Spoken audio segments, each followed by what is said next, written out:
Então, dentro dos poríferas, o que eu tinha comentado com vocês? Que eles eram parazoários, aneuromiários. Aneuromiário significa o quê? Não tem sistema muscular nem sistema nervoso.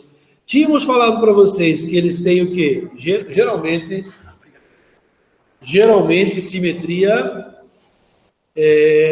porífera, né? Ou são assimétricos ou tem simetria ali radial, tá? Isso que acontece lá, ok? Tranquilo?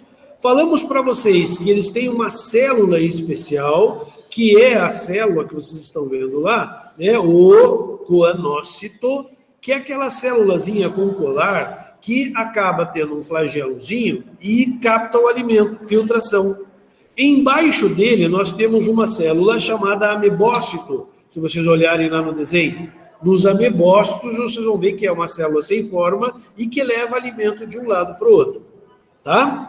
Eu vou fazer assim, ó. Ele está quase desligando aqui, ó. Eu vou trocar. Então, eu vou sair daqui da internet e já volto. Wait a minute, please. Os amebócitos, eles são células mágicas. Porque esses amebócitos que tem embaixo dos conócitos, eles podem levar comida de um lado para o outro. Essas células, elas podem se transformar em células que estão faltando. Essas células, elas podem se transformar, inclusive, em gametas na época de reprodução. Então, são células assim, como se fossem células totipotentes, capazes de se transformar em outras células. Então, é um coringa, né, que os poríferas têm ali, né, para o seu desenvolvimento. Um terceiro tipo de célula que nós temos nos poríferas são os pinacócitos, células que revestem o corpo da esponjinha. Tá? Lembrar sempre que uma esponjinha, tá? Uma esponja, um ser vivo, tá? Ela tem um revestimento que é muito parecido com um tecido formador da pele. Mas como só células iguais, a gente considera um tecido muito rudimentar. Autores dizem assim, ó, esponja não tem tecido sofisticado, só tem tecido extremamente rústico, né, simples, que formam a sua estrutura.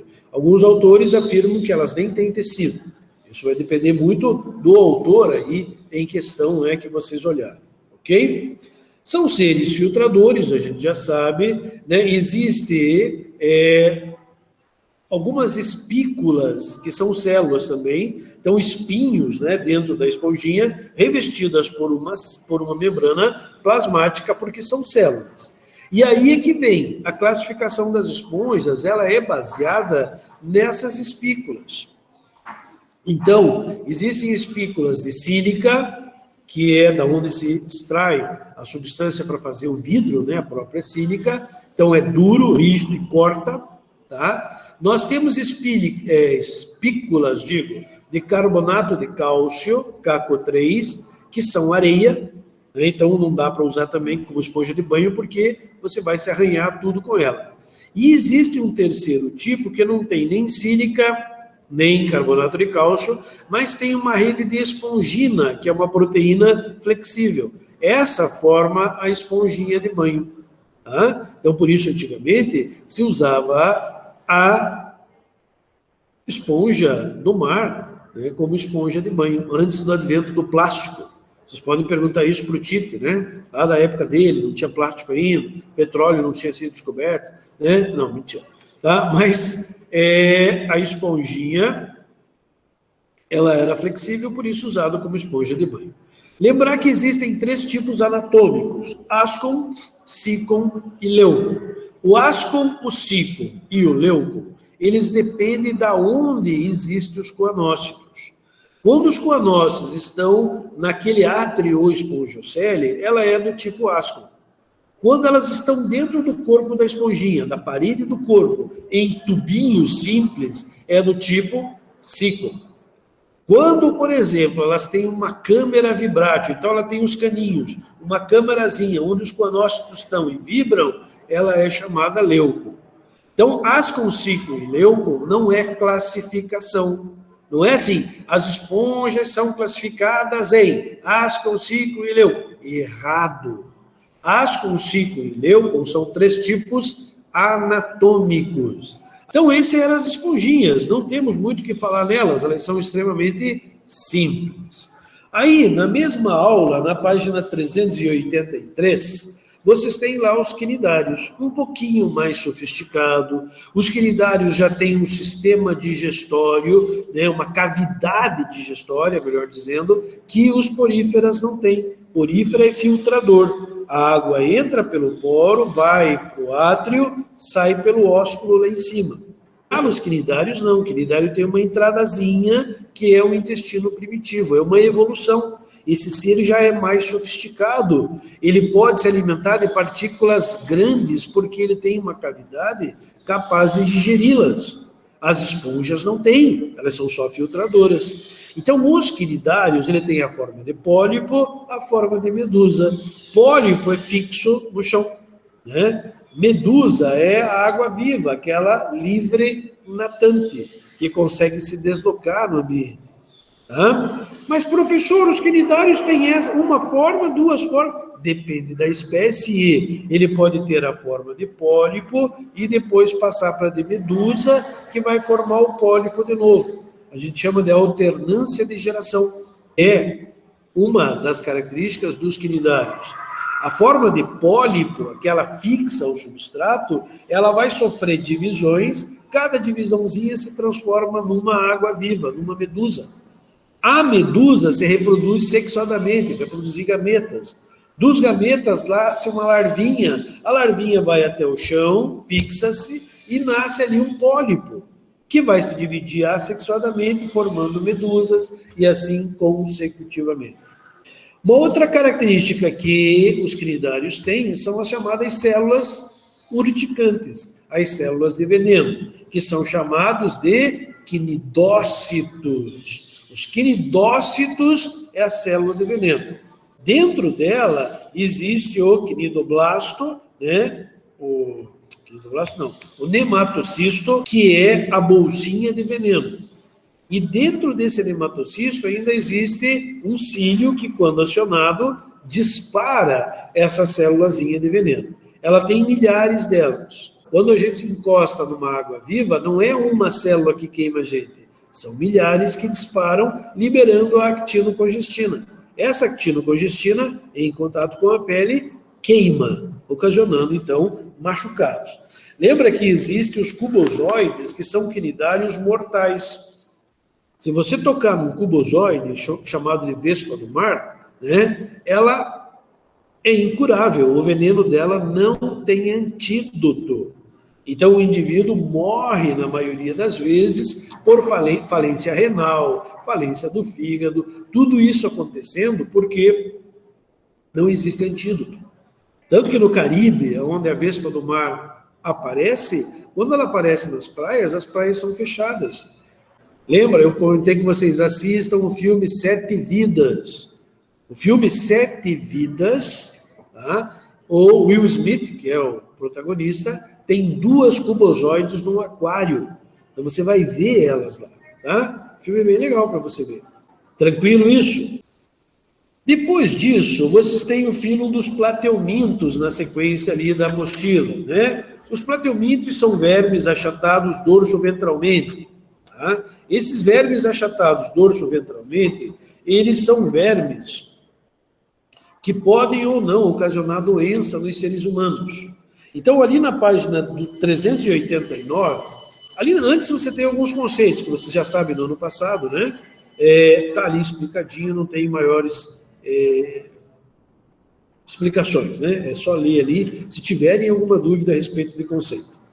Então, vamos lá. Plateumito, então. O que são plateumitos? São vermes achatados dorso-ventralmente. A grande maioria desses vermes são de vida livre. Lembra que nós falamos para vocês da Dugésia tigrina, a planária? Tranquilo? Então, olha lá. Plateuminto, então, são de vida livre, a grande maioria. Existem alguns que causam doença em seres humanos? Sim.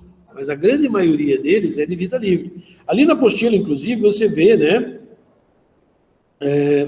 Um plateuminto que mede uns 5 centímetros, cor-de-rosa, ali no desenho da apostila. 5 centímetros, pequenininho, né? E é o quê? Um plateuminto. Não confundir com a lebre do mar, que é muito maior, né? A lebre do mar é um molusco grande, né?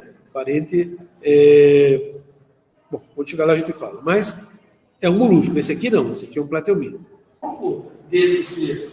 E aí jogam para esse tubinho. Esse tubinho vai acabar na lateral do corpo do platelminto e joga esses catabólitos para fora. Então é o primeiro sistema excretor que surge, extremamente simples. Eles vão dar origem, lá na frente da evolução, aos nossos rins. Então é o início da formação dos rins.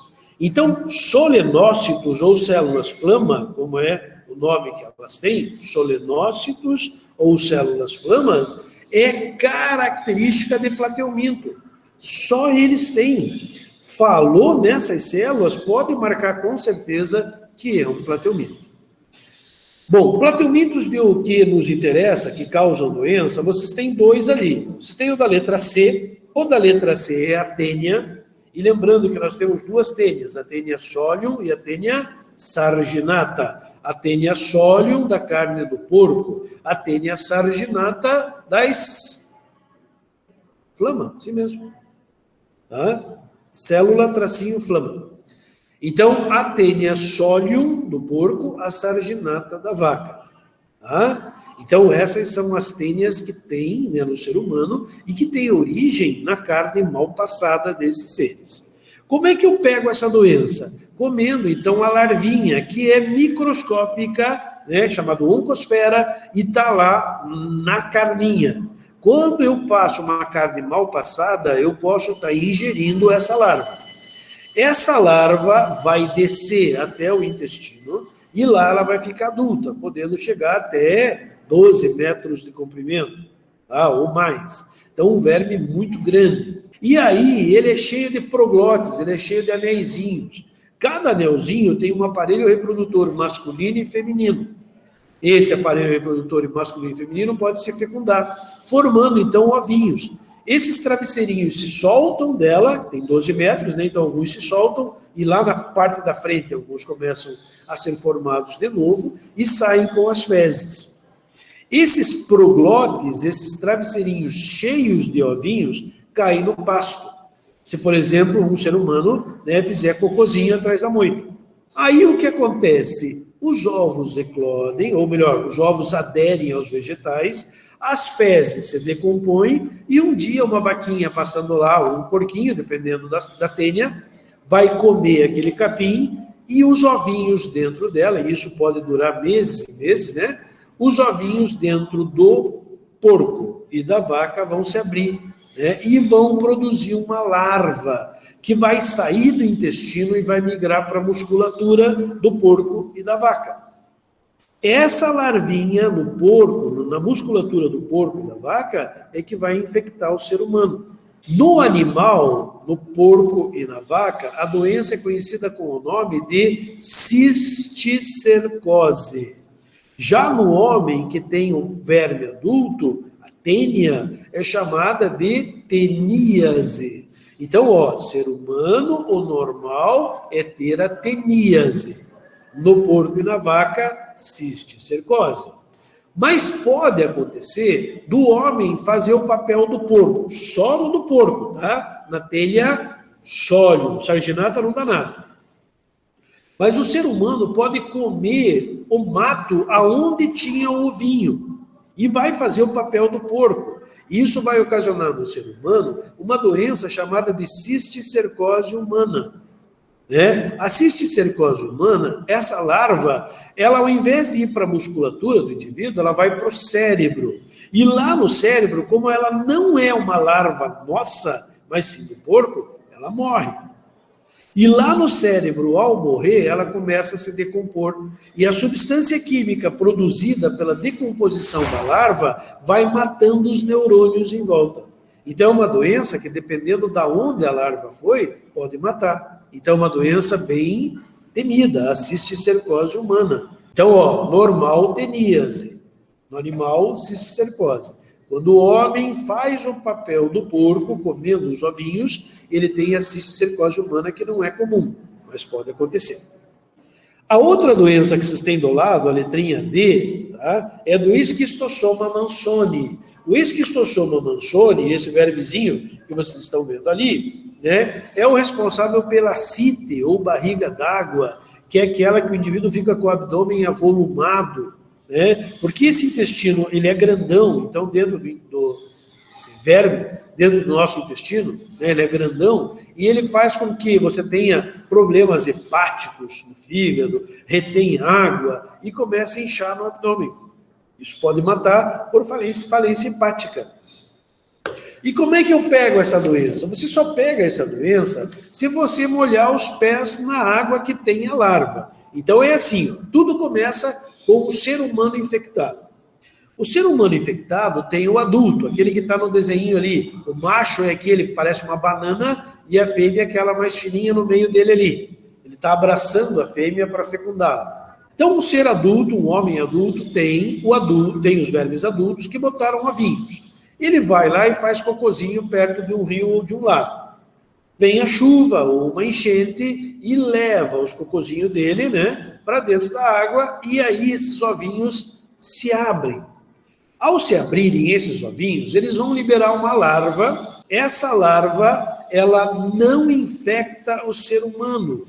É uma larvazinha que vai nadar ativamente no lago, tá? Mas não vai infectar o ser humano, o indivíduo. Quer ver se eu tenho o ciclo aqui? Ó. Até tem, tá? Então é mais ou menos assim, ó, tá vendo? Ó, o cara fez cocôzinho ali, né? O cocôzinho caiu na água, o ovinho abriu e soltou essa larvinha peluda aqui, tá? Essa larvinha peluda que vocês têm ali é chamada de miracídio. A larva miracídio não consegue infectar um ser humano, não tem jeito. Você pode colocar a mão na água, ela não consegue passar pela pele. Mas ela procura um caramujo. Ela entra no caramujo, ela infecta o caramujo. E o caramujo, dentro do caramujo, ela muda, ela sofre uma transformação numa outra larva chamada de cercária. Essa cercária sai depois de alguns dias de dentro desse caramujo aquático e esse consegue penetrar na pele humana. E ao penetrar na pele humana, ele vai entrar na circulação, passar, né, para o intestino e lá ele vai ficar adulto, né, reiniciando o ciclo novamente. Tá? Quando adulto, então, como eu falei para vocês, ele vai infectar, né, o intestino, ocasionando problemas renais, problemas hepáticos, né, no indivíduo, dor de barriga, diarreia. Então, o indivíduo é magro, mas com uma barriga para frente, uma protuberância ali, que é o inchaço, né, do sistema digestório, das vísceras e principalmente do fígado e do baço, tá? Que vão inchar bastante. Tá? Então, a pessoa fica lá com a barriguinha como se tivesse engolido uma bola de basquete. Tranquilo? Lembre que são duas larvas. A miracídio não infecta o ser humano. A cercária, ou furco-cercária, penetra pela pele, infectando o ser humano. Nós já estudamos essa doença, inclusive, com vocês o ano passado. Ok, meus queridos? Então, por hoje é isso aí, tá? Um grande abraço, tchau e até quinta-feira.